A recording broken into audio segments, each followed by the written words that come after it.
I'm not a criminal. I had to take a mugshot. Got fingerprinted. To get my record clean.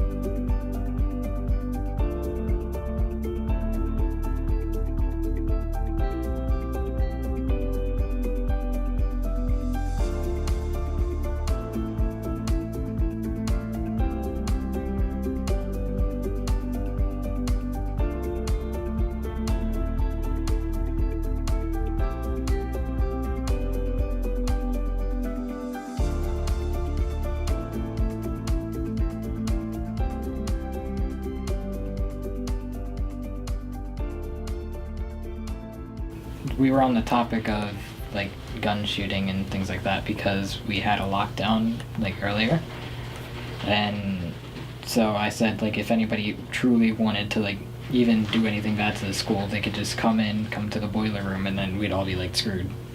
And then from there, I guess that's what kind of sprouted everything. I randomly got called down to the office like first thing in the morning, and then after that we were just sitting there talking, and then after like 10 minutes of talking, they finally actually said, you know, why I was there, and it was really like, weird because I had no clue, and it's just weird being accused of something randomly. Yesterday, they said that I was suspended for being late to class, but they never gave me a paper, and they basically just like labeled me as like a suspension already. And then I went to school yesterday because I didn't know. I didn't get a paper. And basically they literally kicked me out of the school. And I was like, no, I'm not doing this. So I called one of my friends and they let me back into school. And I had to basically wait in the hallway for about another hour and a half until the buses came. And then when we were walking out to leave the building, they're like, oh, you're not getting on our school bus. Like, you're trespassing. Like they will suspend me. I'll come back, do the same thing. Suspend me. Come back and do it. Like just a repeat. We're just like criminals and like thieves and everything because we live in a bad neighborhood. I found that so many of our students felt that they were so labeled by their interaction with school discipline. Once I was labeled this by teachers, by like the disciplinarians, they just accepted that as who they were. Like they'll try to give you a detention for it or something, or like try to suspend you when you just need a minute out of class. Like it's just little things that my school, like my Appoquinimink School District, I feel as though blows out of proportion. Or like if you get into an argument with somebody or you just need a break or something, some teachers calm you down, but some of them don't. Like they'll just like make it seem like whatever you're doing, you're in the wrong for it, and that you need to be disciplined immediately. But some people, that's not how some people think. Like some people just actually might like black out or like freak out, and they need somebody to calm them down and talk to them. It was like unfair for real because they didn't let me tell my part of the story. They just like kept cutting me off, and they're like, no, they're like, you did wrong and you're out of this school basically. And they didn't really care. Like when we had like time to talk about it, they would just give their opinions and the facts and just would like single me out of it. And then when we called, because we didn't know what to do about it, they just wouldn't do anything to help us. They automatically accused him and took him out of school. And, you know, he's supposed to be in school. He had to go to an alternative school. Like, this is some scary stuff. And I don't know if they really understand what they're doing to a child when they go through this, but it really plays with their mind. And to me, that's hurting children. He was straight A's through the year, and the last 2 months he was booted out. He didn't get to complete, you know, his school year there or the exams. It could have affected the rest of his life with school. Because I'm like, I'm not a bad kid. I don't belong in alternative. Y'all think I'm a bad kid, but I'm not like that. Y'all don't know the real me helping people out. Y'all only know the label as I am as a criminal and a disappointment and all that and a failure. Y'all don't know I be helping people out here, helping them like through like hard times with their family. Basically, out of school suspension is terrible because Like the alternative schools, they treat you like a member of a jail, like a prisoner. Like they have to pat you down, they have to go through metal detectors, there's cameras everywhere and everything. There's cops in there walking you down the hallway if you need to go to the bathroom. It's everything. It's wrong. They get suspended for things that are in the code of conduct, maybe like an in-school suspension, but because of resources, there's not always in-school detention as an option. Now, most times, yes, but it's not always. So sometimes the lack of resources, make it hard to follow the code of conduct, in my opinion. So when there's no other resource for you besides a police officer, like that's what you're gonna use. At first, I wasn't nervous. I didn't think it was that serious. I just thought I was just going down there. And then, then the cop from my school came out. And then, I still thought everything was fine. But then when I went to the back, and then he told me to stand on the wall, and I'm like, for what? And he was like, he had to take my mugshot. That's when I was just I thought it was out of proportion at that point. Because, I'm only 16. So I'm like, why am I taking a mugshot and getting fingerprinted as if I'm a criminal? Because I'm not. The way that, the officer from my school wrote up the report, he made me, the antagonizer. And he made it seem as though, they couldn't control me or calm me down. And, I was a hassle to get myself together. And that, I was trying to attack not just her, but, teachers and administration. And I think once she read the report, she already had it, made up in her head that, I was, a bad person. And I don't know how to conduct myself or whatever. And I feel after that, once I talked to her on camera, she wasn't letting the lady who was defending me, the public defender, or letting me or my mom speak. She was just talking to him or so and just letting me know what I did wrong. 4.5 hours. It's boring. It was just a metal bed, and that was it. I left to get my mugshot and fingerprinted. And they took me back in, and they took my phone and everything and put it in a locker. And then when they took me out the cell, they put me in the back of a van, and then they took me to the courthouse, and I had to go to court. And they had me handcuffed, and I was with a cop, and I wasn't with a parent at all. I remember looking at a lot of cases and all the stories, and it's sad. It's shocking, it's sad, it's a wake-up call. A lot of these kids, they did do the wrong, but it wasn't intentionally wrong.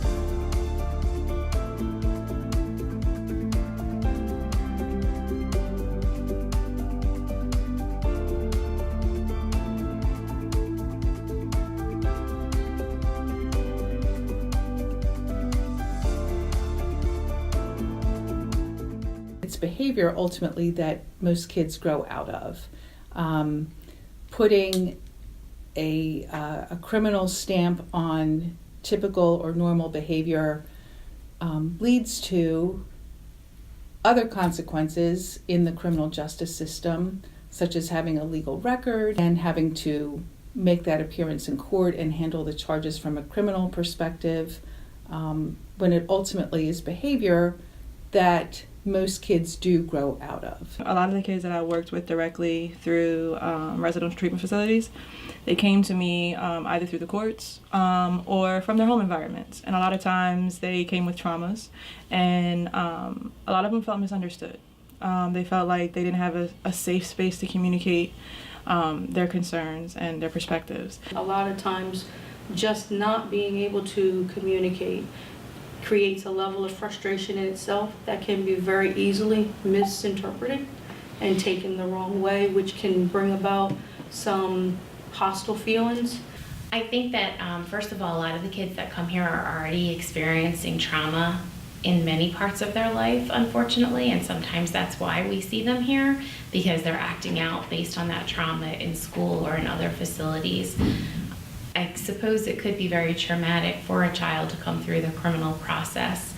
I don't hear much about that in the courtroom, the actual process being traumatic on them, but we know that we do everything we can to keep kids out of the system when necessary, because it's just better for them not to be more and more embedded in the system. So we do have all kinds of diversion programs that we offer, and we're constantly working with our stakeholders on other alternatives so that we're not bringing kids in this process when we don't need to and when there's a viable way to handle the case alternatively. What can we ask the court to order be put in place that's going to set this kid up for success and not set them up to fail?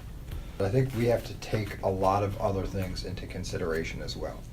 You know, specifically with schools, you know, think of all the inputs that they have, right? They've got their friends, they've got their parents, they've got teachers, they've got administrators, they've got coaches, they've got bus drivers, and their sphere is pretty big compared to an adult's. Compound that with their doctors, whether they're in therapy, whether they're in counseling, for whatever reasons. So I think, you know, as a prosecutor, I think it's to recognize that it's certainly not black and white in terms of an approach to whether we're prosecuting a case or not prosecuting a case or how we're going to prosecute it. We've got to recognize that it's not just the kid and his or her decision, but there's a lot of other factors that could have come into this as well. You know, me as a parent, this was not just harmful to my grandson who attended school, but it was harmful to me too. And even though that happened like 7 months ago, probably, we're still going through it. I don't feel as though they should be charging people who are like 15, 16 years old, because at the end of the day, that's on your record. Like, when you have to go to like interviews when you get older, you're always going to have to explain yourself. Or like, people might look at you different based on something you did when they don't know that maybe you just made a mistake.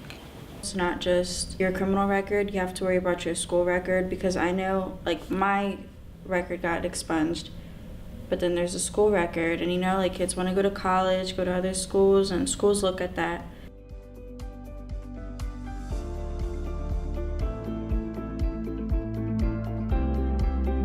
SB 85 is just the beginning, very, very beginnings of a long process of bills that need to be implemented as far as education is in the state.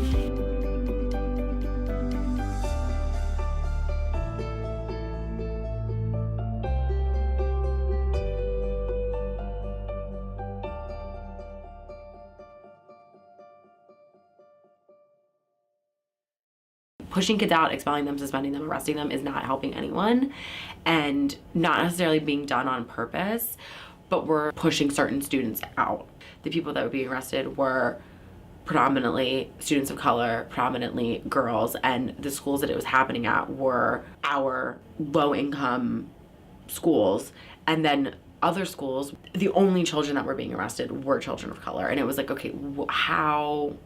That doesn't make sense, because if everybody's getting in trouble, but the white students are being sent to the counselor, and then the black students are getting are being handcuffed on the ground, why is that happening, and who is condoning it, and who is letting it happen? But I also think paying more attention to race and culture and power and bias, these things that might make people feel uncomfortable, but the data persistently show that there are disparities in terms of race, there are disparities in terms of income status, disparities in terms of ability, and then increasing exclusionary discipline for females, black females in particular. So addressing implicit biases and culture and race, as we're talking about climate, is really, really important. But you first have to name it, be comfortable with that discomfort. If somebody read that report, like, about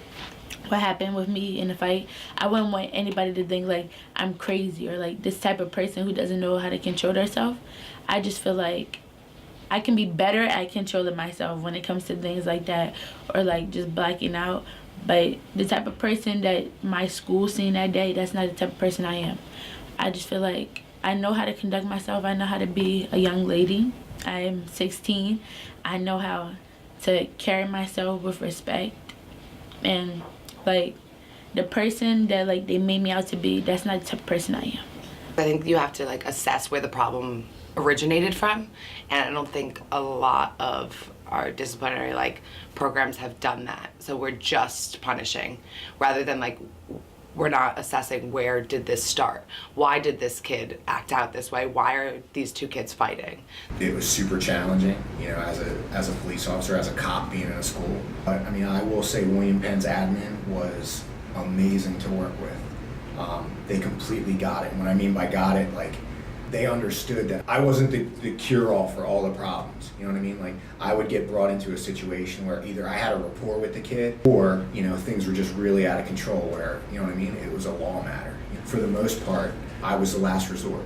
My involvement was just based on the severity of the incident. I remember what it was like to be a kid.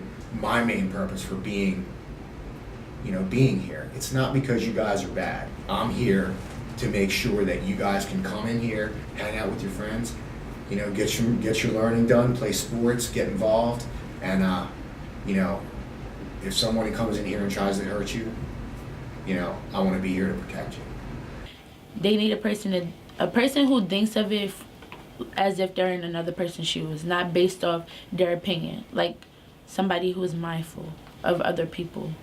Like somebody who's like understanding and can see like both sides of a story more than just one. Like yeah. I think the more time you spend up front getting to know the individual, getting to know their needs, and being able to open up a dialogue where they can speak, and giving them that space where they're comfortable, you can receive effective communication. I would say don't try to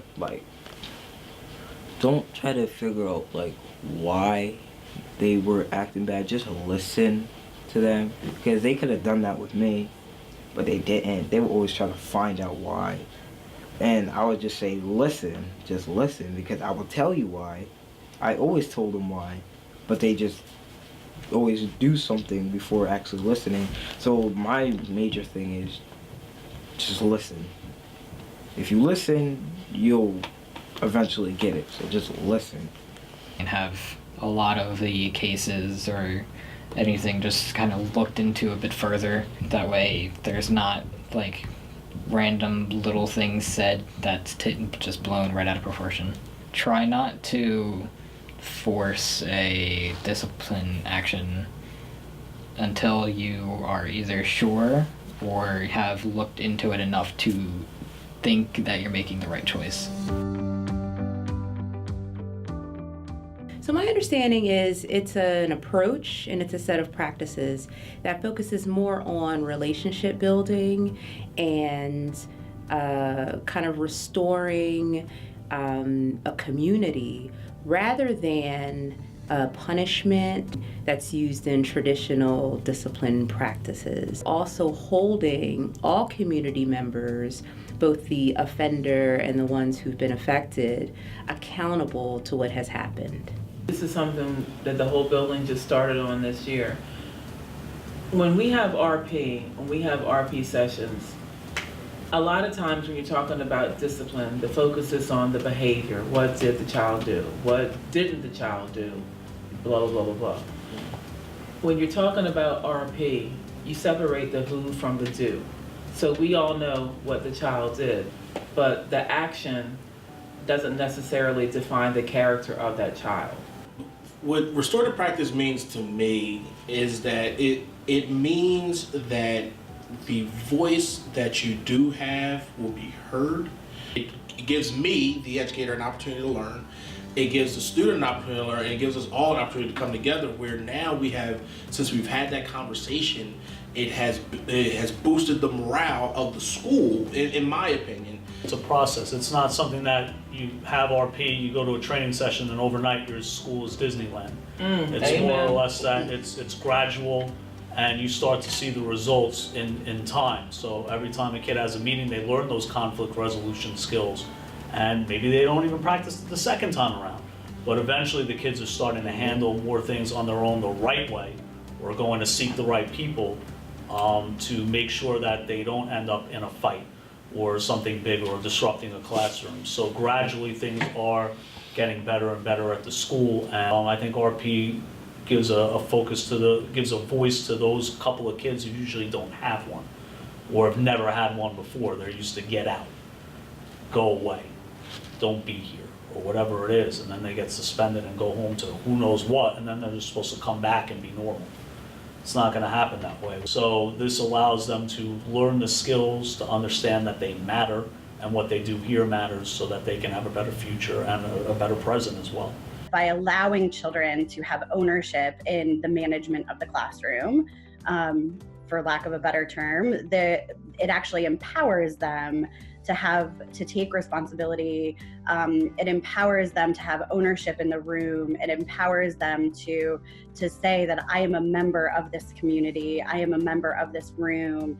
And actually, I think that in restorative rooms where we see this working well, you see children then that understand that their actions and their behaviors then do ripple effect on other people, and they get that because they have ownership, because they have responsibility, and they recognize that, and it's not just someone constantly doing for them. The closeness that happens in my restorative circles, bring out, a deeper feeling, with persons, to where they have to actually, number one, face themselves, and number two, face the person that they injured. That in itself is extremely difficult for people to sit down and say that I'm wrong, and the second thing, to say that, oh, I wronged you. So we deal with the feeling part more so in my restorative circles here in the room, that creates an atmosphere of calm and tension release. If I do something and I get upset about it, I usually talk to the teacher about it, because it's just a better way to understand why you got in trouble than just oh, he got in trouble. So I think adding restorative practices to what we do, like you were saying, it's not just for the students, it's also for us. We benefit from it, because the goal is it's going to change our daily interactions with our students. The students benefit from it because there doesn't have to be the fear that for the least infraction, I'm going to get suspended, I'm going to get a detention. Even on the times where a student does require, some severe discipline, if you've built a relationship with that student and you've built a relationship with that parent, that conversation and that action goes so much better. Because by then the parent knows, you know what, you have really tried to work with me, you tried to work with my child. I think RP, it's not being easy on the kids, it's being fair, and it's creating a mutual respect based on understanding. I think it's not about discipline. It's about the community. It's the whole. And that's what this is about. If you're talking about schools and you're talking about restorative justice, you're talking about living in relationships as a whole community. And you can't forget the sight of that.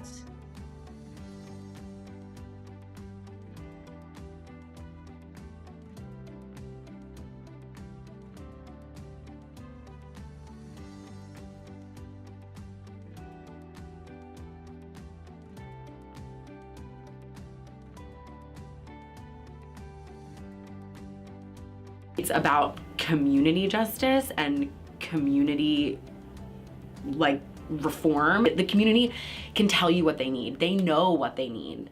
No one wants to listen. So instead of trying to solve all these problems with all these other solutions, just listen to the people that are asking for the help. They'll tell you what they need.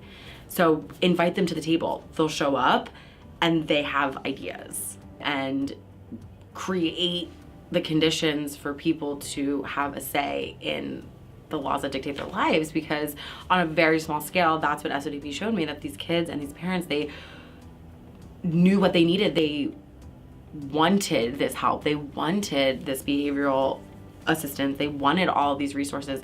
No one was listening to them. No one was giving it to them. If we want our teachers and our educators to eliminate and reduce their use of exclusionary punishment, then we also need to offer guidance on what to do in place of that.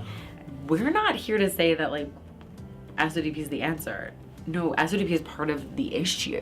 That we are all part of the problem. Diversion programs are great, but they're band-aids in a system that needs just a complete overhaul. So while we can't or shouldn't ignore the the programs. We need to be using what they teach and the resources that they can give and implement that at an earlier stage. Some of the kids that do manage to get in trouble that are actually really good just mess up on things here or there. I'm a very good person. It's just I made an honest mistake and that I shouldn't have. But, you know, you learn. You'll learn. I'm not a criminal and I'm not a negative person. I'm not all that. I am a human being and I am a little girl that needs to get her education at the end of the day. I just feel like once you have like this type of program in high school, like it could just help people. Because it's not just for behavior, but I feel like it's like a life lesson class. You can learn more about yourself, learn more about the person you actually are, your feelings, like your actions, how you feel about yourself. And I just feel like that would help in high school because some people need that just to like boost them or regenerate them, to help them know that like they're not by themselves. We want these children to have like fully equipped resources and skills to be able to function in society. But we also need to be challenging the society that they are trying to fit into because it's not always right. You're broken down and tired of living life on the merry-go-round, and you can't find a fighter, but I see it in you, so we gon' walk it out. Move mountains, we gon' walk it out and move mountains.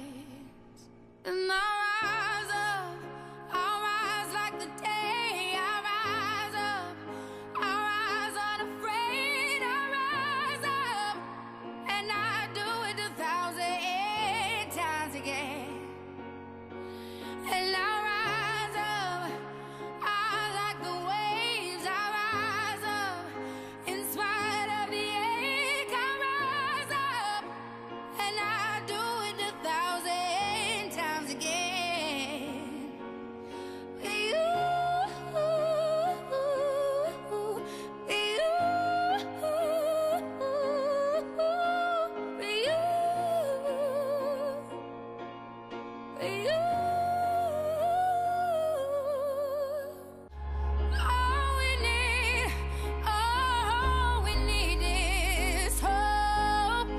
That we have each other, and for that we have each other.